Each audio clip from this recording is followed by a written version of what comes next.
வணக்கம். ஒரு நாள் திடீரென்று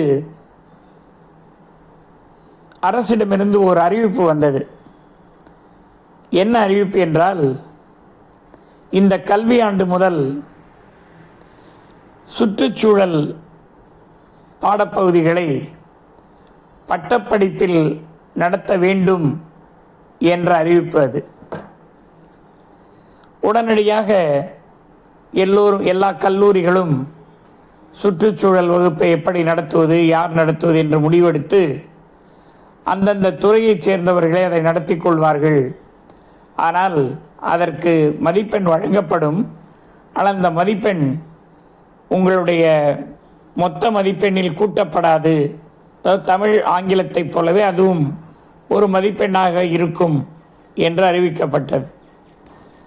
உடனடியாக என்ன எல்லோரும் எண்ணினார்கள் என்றால், இந்த சுற்றுச்சூழலை கல்லூரி மற்றும் பள்ளிகளில் பாடமாக வைத்தவுடன் தமிழ்நாடு மிகவும் தூய்மையான மாநிலமாக மாறிவிடும், எங்கேயும் குப்பையை பார்க்கவே முடியாது என்றெல்லாம் நம்பினார்கள்.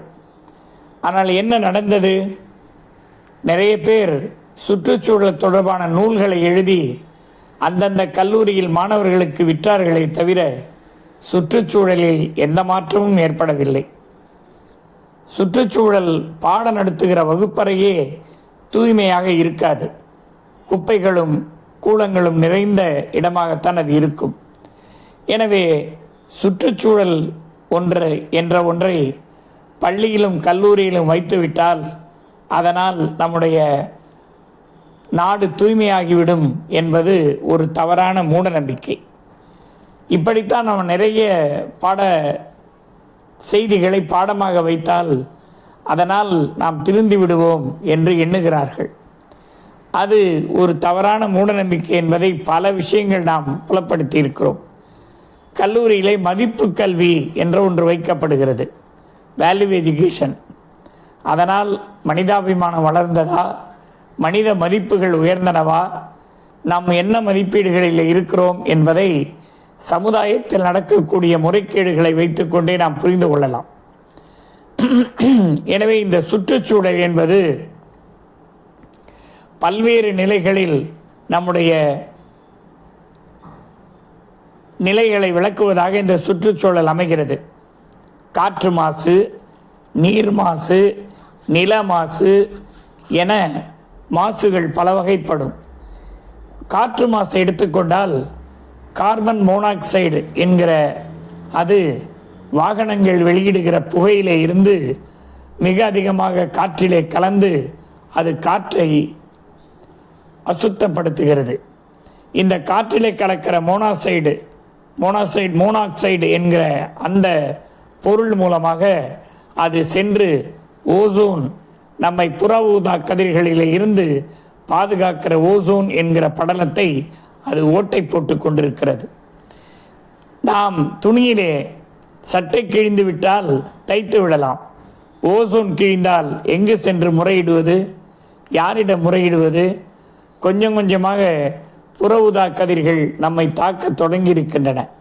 எனவே இந்த ஓசோன் ஓட்டை நாளுக்கு நாள் பெரிதாகிக் கொண்டே வருகிறது. காரணம், போக்குவரத்து வாகனங்களின் பெருக்கம் அதிகரித்து விட்டது.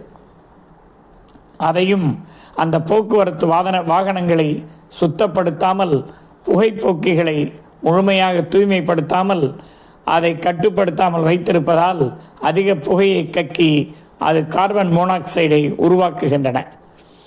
அது மட்டுமல்ல, நம்முடைய துரித உணவகங்கள் மூலம் வெளியாகிற புகையும் மிகச்சிறந்த காற்று தூய்மை கேட்டுக்கு உதாரணமாக அமைகிறது. இப்படி நாம் பல வகைகளில் காற்றை மாசுபடுத்தி கொண்டிருக்கிறோம். சுத்தமான காற்று கிடைக்குமா என்றால் கிடைக்காது. இன்னும் கொஞ்ச நாள்களில் நாம் எல்லோரும் ஒரு ஆக்சிஜன் பையை வாங்கி மூக்கிலே கட்டிக்கொண்டு அலைகிற காலம் வந்துவிடும். காரணம், மரங்கள் வெட்டப்பட்டு விட்டன. மரங்கள் தான் இந்த காற்றை தூய்மைப்படுத்தி நமக்கு தந்து கொண்டிருந்தன. அந்த மரங்களை நாம் அநியாயமாய் வெட்டி வீழ்த்தி விட்டோம். எனவே நமக்குள் இந்த காற்று மாசு தடுப்பதற்கான வழியே இல்லை. மரங்கள் ஒரு மிகச்சிறந்த வடிகட்டியாக விளங்கி கொண்டிருந்தன. எல்லா மரங்களையும் சாலை விரிவாக்கம், வீடு கட்டுதல், உணவகங்களை அமைத்தல், மேம்பாட்டு பணிகள் என்று மரங்களை வெட்டி வீழ்த்தி கொண்டே இருக்கிறோம்.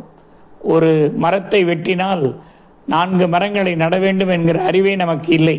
வெட்டுவது மட்டும்தான் நம் வேலையாக இருக்கிறது. அதை வளர்ப்பது நம்முடைய வேலை இல்லை என்று எண்ணுகிறோம். அதனால்தான் நாம் இப்போது மழை கூட வராமல் தவித்து கொண்டிருக்கிறோம். இந்த பருவநிலை மாற்றங்களுக்கெல்லாம் காரணம் நம்முடைய மரங்கள் இல்லாததான் மிகப்பெரிய காரணமாக அமைகிறது. அடுத்து நீர் மாசு. ஒரு காலத்தில் ஆறுகளில் குளித்தோம், துணி துவைத்தோம், எல்லாம் ஆறுகள் வழியாகத்தான் நடைபெற்றது. ஏன் மனித நாகரிகமே ஆறுகளின் வழியாகத்தான் நடந்தது. ஆறுகள் இல்லாத இடமே இல்லை என்று நிலை இருந்தது. இன்றைக்கு ஆறுகள் தூய்மைக்கேடு அடைந்து விட்டன. காரணம், ரசாயன பட்டறைகளிலிருந்து வரக்கூடிய ரசாயன கழிவுகள் ஆற்றிலே கலக்க விடப்படுகிறது. இதனால் ஆறு கருப்பாய் நிறம் மாறி நீர் மிகவும் குடிப்பதற்கும் குளிப்பதற்கும் ஏற்ற நீராக இல்லாமல் போய்விட்டது. குளித்தால் உடலில் அரிப்புகள் ஏற்படுகின்றன. நொய்யலாறு என்கிற ஒரு ஆறு மிக கடுமையாக பாதிக்கப்பட்டு அங்கே இருக்கக்கூடிய எல்லா ரசாயன கழிவுகளும் அந்த ஆற்றிலே கலக்கப்படுகின்றன. இந்த ரசாயன தொழிற்சாலை நடத்துகிறவர்கள் கழிவை சுத்திகரிப்பதற்காக எந்த ஒரு நிலையையும் மேற்கொள்ளவில்லை. அதை அரசாங்கமும் கண்டுகொள்ளவில்லை. சுற்றுச்சூழலுக்காக ஒரு அமைச்சகமும் ஒரு துறையும் ஒரு செயலரும் மற்றும் அதிகாரிகளும் இருக்கிறார்கள். அவர்கள் என்ன செய்கிறார்கள் என்பதே நமக்கு மிகவும் வியப்பாகவும் கேள்விக்குறியாகவும் இருக்கிறது. எனவே இந்த ரசாயன கழிவுகள் வந்ததனால் நீர் மாசு மிகவும் முறைகேடாக அதிலே கலக்கப்பட்டு அது பயனற்றதாய் போய்விட்டது. ஆறுகள் மிகவும் பயனற்று விட்டன. குளங்கள், ஏரிகள் இவைகளெல்லாம் ஒரு காலத்தில் நீர்நிலைகளாக மனித இனத்திற்கு ஒரு மிகப்பெரிய வரப்பிரசாதமாக அமைந்தன. ஆனால் இன்றைக்கு இவையெல்லாம் மிக மோசமான ஒரு நிலையை அடைந்து விட்டன. குளங்களெல்லாம் தூர்க்கப்பட்டு விட்டன. ஏரிகளெல்லாம் மூடப்பட்டு விட்டன. அவற்றின் மீதெல்லாம் நாம் கான்கிரீட்டுகள் அமைத்து வீடுகளை கட்டிவிட்டோம். இப்படி கொஞ்சம் கூட மனசாட்சி இல்லாமல் நீர்நிலைகளை அழித்து வருகிறோம். இருக்கிற நீர்நிலைகளையும் மாசுபடுத்தி வருகிறோம். எல்லா குப்பைகளையும் கொண்டு போய் நீர்நிலைகளிலே கொட்டுகிறோம். இப்படி நீர் மாசடைந்து குடிப்பதற்குரிய நீர் இன்றைக்கு குறைந்து விட்டது. 98% 100% நீரில் 2% நீர் மட்டுமே குடிப்பதற்கு உகந்த நீராக கணக்கிடப்பட்டிருக்கிறது. அதுவும் இப்போது குறைந்து கொண்டே இருக்கிறது. எனவே 3ஆம் உலகப் போர் என்று ஒன்று நடந்தால் அது நீருக்காகத்தான் நடக்கும் என்று அறிஞர் பெருமக்கள் கருதுகிறார்கள். எனவே முக்கியமான நீர்நிலைகளை நாம் மாசுபடுத்தி விட்டோம். அடுத்து வனங்கள் அழிக்கப்பட்டு விட்டன. காடுகள் ஒவ்வொரு நாட்டிலும் 33% ஒரு மாநிலத்தில் காட்டின் நிலப்பரப்பு இருக்க வேண்டும் என்று கணக்கிட்டிருக்கிறார்கள். ஆனால் நம் மாநிலத்தில் காடுகளின் நிலப்பரப்பு எவ்வளவு இருக்கிறது என்பதை சிந்தித்து பார்த்தால் நமக்கு வியப்பாகவும் வேதனையாகவும் இருக்கும். மிகவும் குறைந்த அளவே காடுகள் இருக்கின்றன. காடுகளுக்காக வன பாதுகாப்பு சட்டம், வன உயிரின சட்டம், புலிகள் பாதுகாப்பு திட்டம் என்று பல்வேறு சட்டங்கள் இயற்றப்படுகின்றன. ஆனால் இந்த சட்டங்களெல்லாம் என்ன பயன்? இந்த சட்டங்களால் எந்த பயனும் இல்லை. மரங்கள் வெட்டப்படுகின்றன, மரங்கள் கடத்தப்படுகின்றன என்கிற பல நிலைகளில் நாம் பார்க்கிறோம். மிகப்பெரிய காடுகளெல்லாம் அழிக்கப்பட்டு இருந்த இடம் தெரியாமல் போய்விட்டன. அதனால்தான் காடுகளில் வாழ்ந்த விலங்குகளெல்லாம் ஊரை நோக்கி படையெடுக்க தொடங்கிவிட்டன. நீலகிரி, வால்பாறை போன்ற பகுதிகளில் யானைகள் நடமாட்டம் ஊருக்குள் வருவதற்கு காரணம் காடுகளை அழித்து விட்டோம்.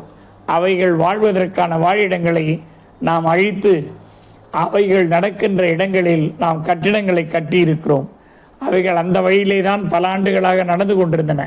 அதனால் அவைகளுக்கு வழியை மாற்றி நடப்பதற்கு தெரியாது.